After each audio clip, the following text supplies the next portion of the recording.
በስመ አብ ወወልድ ወመንፈስ ቅዱስ አሃዱ አምላክ አሜን። በምሕረቱ በቸርነቱ ጠብቆ ለዚህ ያደረሰ ዘመናትን በዘመናት የሚያፈራርቅ ልዑል ኃያል አምላክ እግዚአብሔር በቸርነቱ አባታችን በክብሩ በጌትነቱ አምላካችን የሚሆን በሰላም በሕይወት በጤና ጠብቆ ለዚህ ሰዓት ያደረሰን ክብር ምስጋና ለእርሱ ይሁን። ያመንህ እንጂ ያላመንህ አትሁን። ያመንህ እንጂ ያላመንህ አትሁን። የዮሐንስ ወንጌል ምዕራፍ 20 ከቁጥር 27 ላይ በዚች ኃይለ ቃል ትንሽ ደቂቃዎችን እናገራለን። የምስጢር ባለቤት እግዚአብሔር ለአባቶቻችን ለቅዱሳን ምስጢሩን ማስተዋሉን ያደለ ለእኛም ደግሞ ማስተዋል እንዲያደለን እንዲያስተምረን ቅዱስ ፈቃድ ይሆንልን። ያመንህ እንጂ ያላመንህ አትሁን። ይህን ቃል የተናገረው ጌታችን አምላካችን መድኃኒታችን ኢየሱስ ክርስቶስ ነው። የተናገረውም ከ12ቱ ሐዋርያት መካከል አንዱ ለሆነው ዲዲሞስ ይባል ለነበረው ለቶማስ ነው። ቶማስ ማለት ፀሐይ ማለት ነው። ይህም ቃል የተነገረው ጌታችን አምላካችን መድኃኒታችን ኢየሱስ ክርስቶስ ሙስና መቃብርን ድል ነስቶ ትንሣኤውን በገለጠ በሳምንቱ ዛሬ በቤተክርስቲያናችን ዳግም ትንሣኤ ብለን በምናከብረው ዕለት የተነገረ ኃይለ ቃል ነው። ቅዱስ ቶማስ ጌታችን መድኃኒታችን ኢየሱስ ክርስቶስ በተነሳበት ዕለት ከደቀ መዛሙርቱ ጋር አልነበረም። ጌታ በዝግ ቤት ገብቶ በመካከላቸው ተገኝቶ ፈርተው ተሸብረው ተሰቅቀው የነበሩ ጌታችን ላይ በደረሰው መከራ ሐዘን መከራ መስቀል ጠውልገው ሐዘን ከብዶባቸው ለነበሩ ደቀ መዛሙርቱ ሰላም ለእናንተ ይሁን ብሎ ሰላሙን ባበሰረበት ሰዓት እጆቹን እግሮቹን አሳይቶ አስቀድሞ እነሳለሁ እንዳለው ትንሣኤውን በገለጠበት ዕለት በፊታቸው እፍ ብሎባቸው መንፈስ ቅዱስን ተቀበሉ፣ ኃጢአታቸውን ይቅር ያላችኋቸው ይቅርላቸዋል፣ የያዛችሁባቸውም ተይዞባቸዋል ባላቸው ሰዓት ቅዱስ ቶማስ በዛ ቦታ ላይ አልነበረም። ይሄንን ታላቅ ደስታ እነሳለሁ እንዳለ መነሳቱን ያዩ ሐዘናቸውን ወደ ደስታ የለወጠ ሁሉን ስለሱ የተውለት መድኃኔ ዓለም ሞትን ድል ነስቶ መካከላቸው ተገኝቶ ሰላም እንደሰጣቸው ደቀ መዛሙርቱ ወንድሞቹ ለቶማስ በነገሩበት ሰዓት ቅዱስ ቶማስ ይህንን የጌታችን የመድኃኒታችን ኢየሱስ ክርስቶስን ትንሣኤውን አላመንም። እንዲያውም በመጽሐፍ ቅዱስ ላይ ተጽፎ እንደምናየው በዮሐንስ ወንጌል ምዕራፍ 20 ላይ ጌታን አይተነዋል ብለው ሲነግሩት ከቁጥር 25 ላይ ሌሎቹ ደቀ መዛሙርት ጌታን አይተነዋል አሉት። እርሱ ግን ቶማስ ግን የችንካሩን ምልክት በእጆቹ ካላየው ጣቴንም በችንካሩ ምልክት ካላገባሁ እጄንም በጎኑ ካላገባሁ አላምንም ብሎ ተጠራጠረ። እንግዲህ ጌታችን መድኃኒታችን ክርስቶስ ደቀ መዛሙርቱ ሲናገሩ አብሯቸው አልነበረ። ነገር ግን በአምላክነቱ ቶማስን ያገኘውን ድካሙን ስለሚያውቅ የቶማስን ድካም ሊያርቅለት እምነቱን ሙሉ ሊያደርግለት በሳምንቱ አስቀድሞ ለደቀ መዛሙርቱ በተገለጠላቸው ሁኔታ አሁንም በር ዘግተው በቤት ውስጥ ባሉበት ሰዓት በመካከላቸው ድንገት ተገኝቶ ሰላምን አብስሮ አባታችን ቶማስን እንዲህ አለው። ከ8 ቀን በኋላም ደቀ መዛሙርቱ ደግሞ በውስጥ ነበሩ፣ ቶማስም ከእነርሱ ጋር ነበረ። ደጆች ተዘግተው ሳሉ ሰላም ለእናንተ ይሁን አላቸው። ከዚያም በኋላ ቶማስን ጣትን አምጣ፣ ወደዚህ አምጣና እጆቼን እይ፣ እጅን ማምጣና በጎኔ አግባው፣ ያመንክ እንጂ ያላመንክ አትሁን አለው።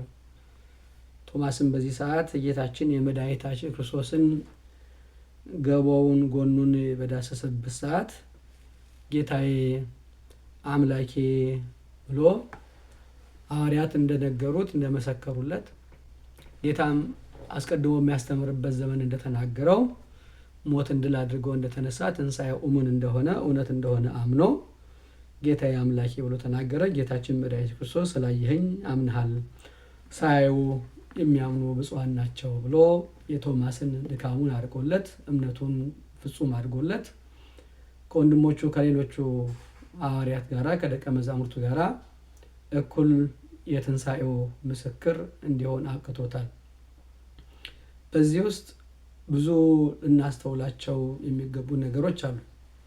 በመጀመሪያ ቅዱስ ቶማስ በአዲስ ኪዳን በአራቱ ወንጌልና በግብረ ሐዋርያት ለ11 ያህል ጊዜ ስሙ የተጠቀሰ እንደ ሌሎቹ ሁሉ ለሐዋርያነት ለጌታችን ለአምላካችን ለመድኃኒታችን ክርስቶስ የትንሣኤው ምስክር ሊሆን የተጠራ ሰው ነው። ይሄ ሰው ጌታችን አምላካችን መድኃኒታችን ክርስቶስ በሚያስተምርበት ዘመን ይልቁንም አልዓዛር በሞተበት ሰዓት በዮሐንስ ወንጌል ምዕራፍ 11 ላይ ተጽፎ እንደምናየው ጌታችን ኢየሱስ ክርስቶስ አልዓዛር ወንድማችን አንቀላፋ፣ ሊሄድ ይገባኛል፣ ሄጄ ሊቀሰቀሰው ይገባኛል ብሎ በተናገረበት ሰዓት ሌሎቹ ደቀ መዛሙርት አይሁድ ሊገሉ ይፈልጋሉ፣ እነሱ ሊገሉ እየፈለጉ ባለበት በዚህ ሰዓት አንተ ወደዚያ ትሄዳለህን ብሎ ጌታችን ወደ ቢታንያ ወደነ ማርታ ወደነ ማርያም መንደር እንዳይሄድ ጌታ ታመመ ብሎ የተናገረለትን ቶማስ አልዓዛርን ከሞት እንዳያስነሳው በተከላከሉበት ሰዓት በዮሐንስ ወንጌል ምዕራፍ 11 ላይ ቁጥር 16 ጀምሮ ስንመለከት እንዲህ ብሎ ሐዋርያትን ያደፋፈረ ታላቅ ደቀ መዝሙር የነበረ ሰው ነው። ስለዚህም ዲዲሞስ የሚሉት ቶማስ ለባልንጀሮቹ ለደቀ መዛሙርት ከእርሱ ጋራ እንሞት ዘንድ እኛ ደግሞ እንሂድ ብሎ ያበረታታ ሰው፣ ከክርስቶስ ጋራ እሱን የሚያገኘው መከራ ያግኘን፣ በእሱ ላይ የሚደርሰው እንግልት በእኛም ላይ ይድረስ፣ ስለዚህ ጌታችን ወደ ወዳጁ ወደ አልዓዛር መሄድ አለበት ብሎ ደቀ መዛሙርት አይሆንም ብሎ በተከላከሉበት ዛ ከእርሱ ጋር መሞትም ካለብን እንሂድ ብሎ ደቀ መዛሙርትን ሲያበረታ የነበረ ሲያተጋ የነበረ ታላቅ ሰው ነው። እንደዚሁም ደግሞ በዚህ በዮሐንስ ወንጌል ላይ በምናይበት ሰዓት ጌታችን መድኃኒታችን ኢየሱስ ክርስቶስ በሚያስተምርበት ጊዜ ከዚህ ዓለም የሚሄድበት የማዳን ስራውን የሚፈጽምበት ጊዜ በደረሰበት ሰዓት እና ዮሐንስ ወንጌል ምዕራፍ 14 ላይ ከቁጥር 1 እስከ ቁጥር 7 ያለው ስናነብ ልባችሁ አይታወክ፣ በእግዚአብሔር እመኑ፣ በእኔም ደግሞ እመኑ፣ በአባቴ ቤት ብዙ መኖሪያ አለ፣ እንዲህስ ባይሆን ባላልኋችሁ ነበረ፣ ስፍራ አዘጋጅላችሁ ዘንድ እሄዳለሁና፣ እጄም ስፍራ ባዘጋጀሁላችሁ እኔ ባለው ደግሞ እናንተ እንድትሆኑ ሁለተኛ እመጣለሁ፣ ወደ እኔም ወስዳችኋለሁ እያለ የሚሄድበትም ታውቃላችሁ፣ መንገዱ ታውቃላችሁ እያለ ጌታ ሲነግራቸው ደቀ መዛሙርቱ ወዴት እንደምንሄድ አናውቅም። ቶማስ ነው ይሄ የጠየቀው።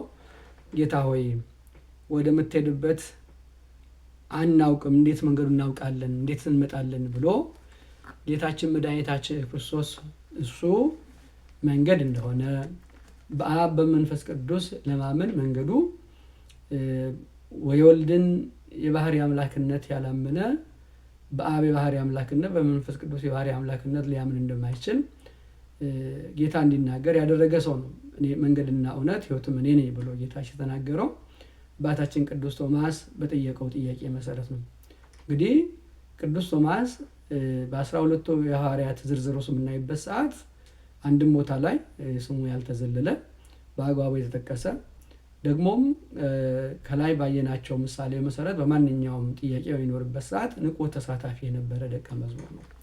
እንግዲህ እንዲህ የነበረው ደቀ መዝሙር ጌታችን በሚያስተምርበት ዘመን ጌታችን በማቴዎስ ወንጌል ምዕራፍ 16 በማቴዎስ ወንጌል ምዕራፍ 17 በሌሎቹም ላይ የምናይበት ሰዓት የሰው ልጆች በተለይ ደግሞ ጸሐፍት ፈሪሳውያን በጌታችን በመድኃኒታችን ክርስቶስ ላይ መከራ እንደሚያጸኑበት፣ እንደሚሰቅሉት፣ እንደሚሞት ጌታ እየመላለሰ በሚያስተምርበት ዘመን የነበረ ሰው ትንሣኤውንም ጭምር የሰው ልጅ ይነሳል ብሎ ጌታችን ነፍሴን ከሥጋዬ ልለያት መልሼም ላዋህዳት ይቻለኛል ብሎ የተናገረውን ትምህርት ያውቅ የነበረ ሰው ነው። እንደዚህ የነበረ ሰው ጌታችን መድኃኒታችን ክርስቶስ ትንሣኤውን በገለጸበት ዕለት ግን ትንሣኤውን ሊያምን አልቻለም። ካላየሁ ብሎ ካልዳሰስኩ ብሎ እጄን ካላገባሁ ብሎ ደቀ መዛሙርቱ ፊት ጥርጣሬን ያነሳ ሰው ነው። ለምንድን ነው ይሄን ያለው? አባቶቻችን ምንድን ነው የሚያስተምሩ? ይህን እንግዲህ ሊቃውንት አባቶቻችን እንደሚያስተምሩ ጌታችን መድኃኒታችን ክርስቶስ ወደዚህ ዓለም በመጣበት ሰዓት እስራኤላውያን የተለያዩ ቡድኖች፣ የተለያዩ ጎሳዎች፣ የተለያየ የእምነት አመለካከት የነበራቸው ሰዎች ነበሩ። እነ ፈሪሳውያን፣ እነ ሰዱቃውያን፣ ኤሳያውያን፣ ቀነናውያን የሚባሉ የተለያዩ ቡድኖች ነበሩ። እያንዳንዳቸው ደግሞ የራሳቸውን አመለካከት ነበራቸው። ቶማስ ጌታችን መድኃኒታችን ክርስቶስ ለደቀ መዝሙርነት እሱን ከመጥራቱ በፊት ከሰዱቃውያን መካከል እንደሆነ ቤተክርስቲያን ታሪክ ይነግረናል፣ አባቶቻችን ያስተምራሉ። እነዚህ ሰዱቃውያን አምስቱን የሙሴ መጻሕፍት ብሔረ ኦሪትን ከኦሪት ዘፍጥረት እስከ ኦሪት ዘዳግም ያሉትን መጻሕፍቶች የሚቀበሉ ትንሣኤ ሙታንን የማያምኑ መላእክት መኖራቸውን የማያምኑ ይልቁንም ጌታችን በተወለደበት ዘመን ከሮማውያን ጋር በመተባበር የምኩራብ አለቆች የነበሩ ሰዎች ናቸው። ስለዚህ በጌታችን በሚያስተምርበትም ዘመን በማቴዎስ ወንጌል ምዕራፍ 22 ላይ እንደተጻፈ ጌታችን መድኃኒታችን ክርስቶስን ጭምር ስለ ትንሣኤ ሙታን ያስተማረውን ትምህርት የአንዲት ሴትን ታሪክ ሲናሪዮ ፈጥረው አንዲት ሴት ነበረች። የተለያዩ ወንድሞች አገቧት። የመጀመሪያው ሲያገባት በሙሴ ሕግ መሰረት ልጅ ሳይወልድላት ሞተ። ስለዚህ ለወንድሙ ልጅ ዘር ያተርፍለት ዘንድ ሁለተኛ ወንድሙ ደረሰባት፣ እሱም ሳይወልድላት ሞተ። እንዲህ እያሉ ሁሉም ወንድማማቾች ደረሱባት። በትንሣኤ ጊዜ ለማን ሚስት ትሆናለች ብለው ጠይቀውታል። እና እነዚህ ሰዎች እንግዲህ የትንሣኤ ሙታን የማያምኑ ሰዎች ናቸው። ቶማስ ከነዚህ መካከል የጠራ ሰው ነው። ስለዚህ ጌታችን ሲያስተምር እርሾአቸውን የፈሪሳውያንን እርሾ አስወግዱ እንዳለ ይሄም ሰው የሰዱቃውያንን እርሾ ትንሣኤ ሙታን የለም የሚለውን እርሾ ይዞ የመጣ ሰው ነው። ያንን አስተምሯቸውን ይዞ የመጣ ሰው ነው። ምንም እንኳን ጌታችን መድኃኒታችን ክርስቶስ የሚያደርገውን ገቢረ ተአምራት ቢያይም የአራት ቀን ሬሳ እነ አልዓዛርን እነ ወለተ ኢያኢሮስን የመሳሰሉትን የሞቱትን ሰዎች ጌታችን ሁለንተናው መድኃኒት የሆነው እሱ ሞትን አጥፍቶ የሞትን ስልጣን ከነሱ ላይ አስወግዶ ጻረ ሞትን ከነሱ ላይ ጻረኝነቱን አስቀርቶ ሲያስነሳቸው ቢያይም በጌታችን በመድኃኒታችን በክርስቶስ ትንሣኤ ግን ሊያምን አልቻለም። ስለዚህ ካላይ ይሆናል። ይህም ማለቱ እንግዲህ ከኋላ የነበረው የቀደመው አመለካከቱ እንደያዘው ወደኋላ እንደጎተተው ነው የሚናገረው። ከዚህ የምንረዳ ነገር አለ። ወደ ጌታችን ወደ መድኃኒታችን ወደ ስንመጣ ስናምንበት ወደ ቤተክርስቲያን ስንመጣ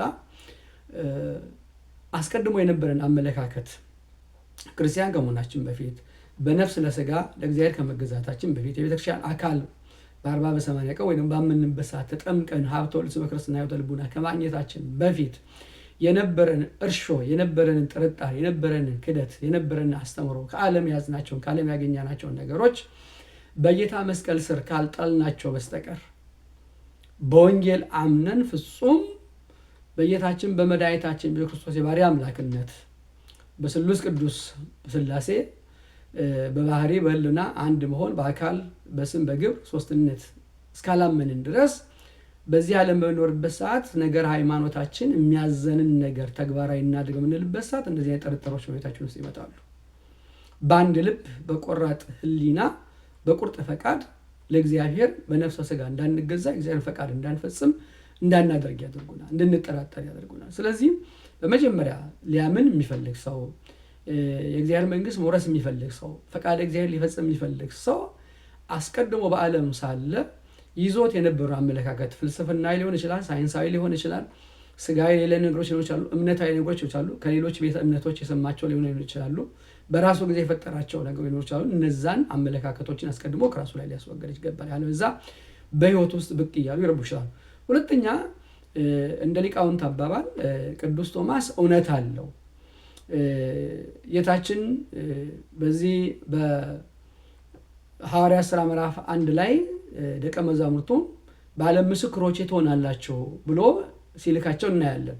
ሐዋርያት የተጠሩት ተምረው ተጠርተዋል፣ እሱ ጠርቷቸዋል፣ ከጌታ ተምረዋል። በስተመጨረሻ ላይ ይላካሉ። በሚላኩበት ሰዓት ከሰማይ መውረዱን በዚህ ዓለም ላይ ተመላልሶ ያደረገውን ነገር የጌታን ቸርነት፣ ጌትነቱን፣ አምላክነቱን፣ ሕማሙን፣ ሞቱን፣ ትንሣኤውን፣ እርገቱን፣ ዳግም ምጽአቱን ይህን የመሳሰሉ ነገሩን ሊያስተምሩ የጠሩት ሊመሰክሩ የጠሩት። ስለዚህ በተለያየ ዓለም ክፍል ሁሉ እስከ ዓለም ዳርቻ ድረስ ተብሏል እና እስከ ዓለም ዳርቻ ሊያስተምር በሚሄድበት ሰዓት ሂዱ ዓለምን በአብ በወልድ መንፈስ ቅዱስም እያጠመቀቿቸው ወንጌልን እያስተማራቸው ደቀ መዛሙርት አድርጉ ብሎ በጌታ በማቴዎስ ወንጌል ምዕራፍ 28 ላይ ቁጥር 19 ጀምሮ ተናግሯል። ያንን ተግባራዊ ሊያደርጉ። ስለዚህ ቅዱስ ቶማስ ትንሣኤውን ካላየ ወንድሞቼ አይተዋል ብሎ ምስክርነት መስጠት ይከብዳል። ወንድሞቼ እንደተናገሩት ለምን እኩል የተጠራ ነው፣ እኩል የነበረ ነው። 3 ዓመት ከምናምን ከ4 ወር ያህል አብሮ የተማረ ሰው ይሄ አብሮ የተማረ ሰው ሄዶ ወንጌል በሚያስተምርበት ሰዓት ወንድሞቼ እንደተናገሩት ነው ኢየሱስ ክርስቶስ እንደተነሳ ብሎ ሊመሰክር ነው። ስለዚህ ነገ በሚያስተምርበት ሰዓት አፉን ሞልቶ አስረግጦ ትንሣኤውን እንዲናገር ማየት ነበረበት። ስለዚህ ካላየው አላምንም ያለበት ነገ ጠዋት የትንሣኤው ምስክር ስለሚሆን በሚያስተምርበት ዘመን አፉን ሞልቶ መናገር እንዲቻለው ይህን ነገር ተናግሯል። ጌታም ይህን ድካሙን ስላወቀ ይህን ድካሙን ስለተረዳ ነው በ7ኛው ቀን ትንሣኤውን በ8ኛው ቀን ትንሣኤውን በገለጠበት ዕለት ደቀ መዛሙርቱ ባሉበት ሰዓት ጌታችን መካከላቸው ተገኝቶ ሰላም ለእናንተ ይሁን ብሎ የደከሙ የቶማስን ድካም ያገዘው እሱ እናንተ ደካሞች ሸክም የከበዳችሁ ወሬኑ እኔም አሳርፋችኋለሁ ብሎ አስቀድሞ ማቴዎስ ወንጌል ምዕራፍ 11 ላይ እንደተናገረው የቶማስን ድካሙን አራክፎለት አለማመኑን አርቆለት ትንሣኤውን እንዲያምንና ከማመንም በላይ በመዳሰሱ ጌታዬ እጁን ደግሞ በመፍጀቱ እንደ ቤተክርስቲያናችን ትርጓሜ ገቦ መለኮትን በመዳሰሱ ስጉ የሆነውን ስጉ መለኮት የሆነው ስጉ ቃል የሆነውን ክርስቶስን በመዳሰሱ አምላኬ ብሎ ሊመሰክር ችሏል ማለት ነው። እንግዲህ ዛሬ በምንኖርበት ሰዓት ይሄ ነው እናከብርበት ሰዓት የቤተክርስቲያን አገልጋዮች የምንረዳ ነገር አለ። ጌታ ቅዱስ ቶማስን ያመንክ እንጂ ያላመንክ አትሁን ብሎታል። የቤተክርስቲያን አገልጋይ መሆን የሚፈልግ ሰው የቤተክርስቲያን አገልጋይ እንዲሆን ከእግዚአብሔር ዘንድ ጥሪ የደረሰው ሰው እግዚአብሔር መንፈስ ቅዱስ እሱ ባወቀ እሱ በመረመረ ወደ ቤተክርስቲያን አገልግሎት የሚጠራን ሰዎች ያምን እንጂ ያላምን ልንሆን አይገባንም። ቤተክርስቲያን በምታምነው ሁሉ ልናምን ይገባናል። ቤተክርስቲያን በምታስተምረው ሁሉ ልናምን ይገባናል። የቤተክርስቲያን የሆነውን ሁሉ የሚጠራጠር የቤተክርስቲያን አገልጋይ አይደለም። ልቡናው ምናልባት የሚጠራጠርበት ካለ ከሊቃውንት ዘንድ ሄዶ ልቡናው ማጥራት አለበት። ቶማስ ልቡናውን ክርስቶስ እንዳጠራለት እንዳጸዳለት በቤተክርስቲያን ላይ ከትምህርት ጉለት የተነሳ ካለመማር የተነሳ ከስንፍና የተነሳ የሚጎረብጠው ነገር ካለ ሄዶ ከሊቃውንት አባቶቻችን ሞልቷል። ከኛ በላይ ከጠየቅን እኛ በተለያየ መንገድ አስፍተው አምልተው አመስጥረው የሚያስተምሩ ስላሉ ወደ እነዚህ አባቶች ወደ እነዚህ መምህራን ወደ እነዚህ ሊቃውንት ሄዶ ጥያቄያችንን አቅርበን የጥርጣሬን የስንፍናን ነገር ማስወገድ ይገባናል። ያለበለዚያ ሳናምንበት ፍጹም ሳናምንበት በቤተክርስቲያን በምታስተምረው በእምነቷ በቀኖኗ በስርዓቷ በታሪኳ በትውፊቷ ሳናምን የምናስተምር ለማስተማር የምንነሳ ከሆነ ያመንክ እንጂ ያላመንክ አትሁን የሚለው የጌታ ቃል ይናገራል። ከዚህም በላይ ደግሞ ፍሬ አናፈራም። የማያምን ሰው የሚጠራጠር ሰው የማያምኑ የሚጠራጠሩ ሰዎችን ነው የሚያፈራው። በተለይ በአሁኑ ጊዜ ዲያቆናቱ ቀሳውስቱ ብቻ ሳይሆን ከፍ ብሎም ከአባቶቻችን ብፁዓን ብለን ከምንጠራቸው ጭምር የቤተክርስቲያን ትምህርት የሚጠራጠሩ ቤተክርስቲያን ለዘመናት ጠብቃ የኖረችውን የቤተክርስቲያን አስተምሮ በአደባባይ የሚነቅፉ በቅዱሳን ላይ አንደበታቸውን ከፍ ብሎ የሚናገሩ ሰሞኑን እያየ ነው ያለው። ስለዚህ እንዲህ አይነት ነገር የመጣው መጀመሪያውኑ ካለማመን የሚመጣ ነገር ነው እና ያመንክ እንጂ ያላመንክ አትሁን እንደተባለ ያመንን እንጂ ያላመንን እንዳንሆን ጥንቃቄ ልናደርግ ይገባናል። የቤተክርስቲያን ትምህርት ነገር ቤተክርስቲያን በአማኞች ብቻ የሚከናወን ነው፣ በጥርጣሬ የሚከናወን ነገር አይደለም። በጥርጣሬ ቤተክርስቲያንን ስራ በጥርጣሬ እንዳናስኬደው፣ የሃይማኖትን ስራ በጥርጣሬ እንዳናስኬደው ጥንቃቄ ልናደርግ ምእመናን ነበር። ከመጾማችን በፊት ከመጸለያችን በፊት ከመስገዳችን በፊት አጠቃላይ ቤተክርስቲያን የምታስተምረን ነገር ቅዱስ ቁርባኑን ከመቀበላችን ንስሐ ከመግባታችን አጠቃላይ ሰባቱም ቤተክርስቲያናችን ከመፈጸማችን በፊት ነገረ ክርስቶስን ከማሰባችን በፊት ምን ያህል አምነናል? ምን ያህል ቆመናል? ቤተክርስቲያን እንደምታምነው እናምናለን ወይ?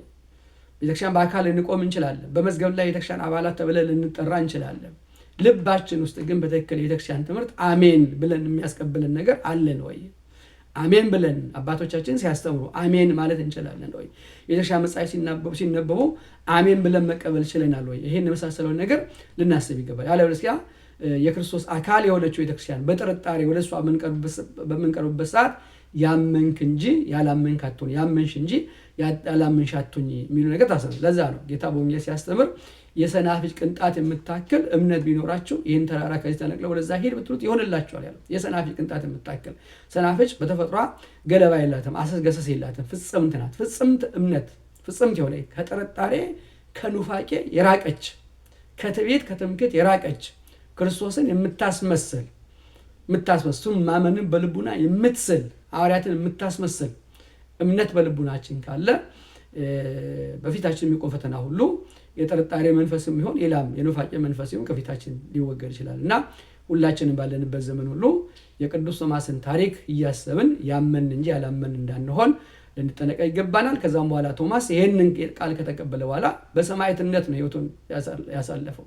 ለክርስቶስ ሰማዕት እስከመሆን ድረስ የደረሰው ስላመነ የትንሣኤውን ጌታ መድኃኒዓለም ኢየሱስ ክርስቶስን በእጆቹ ስለዳሰሰ በዓይኖቹ ስላየ በተወጋው ጎኑ እጁን ስላስገባ በስተመጨረሻ ድረስ ልቡና ቀጥ ብሎ ቆሞለት እምነቱ ጸንቶለት እስከ ህንድ ድረስ ሄዶ ማስተማር በእምነቱ ዋጋ የሚቀበል ሆኗል። ይሄን የሆነው ምንድነው? በእምነት አለማመንን ድል ስለነሳ ነው። በእምነት ጥርጣሬን ከውስጡ ድል ስለነሳ ነው። እኛም ዛሬ ከፊት ለፊታችን የቆሙ ብዙ ተግዳሮቶች አሉ፣ ብዙ ውጣ ውረዶች አሉ። እነዚህን ሁሉ ማለፍ የምንችለው የአምላካችን የመድኃኒታችን ክርስቶስን ፈቃዱን መፈጸም የምንችለው በማመን ስለሆነ አምላከ ቅዱስ ቶማስ ጥርጣሬን ከልቡናችን አርቆ በትንሣኤው ብርሃን የምናምን በቅዱሳን መጻሕፍት እንደተጻፉት የምናምን አምነን የምንፈጽም እንዲያደርገን የእሱ ቸርነት እናታችን እመቤታችን ድንግል ማርያም አማላጅነት የቅዱሳን በረከት አይለየን። ወስብሐት ለእግዚአብሔር።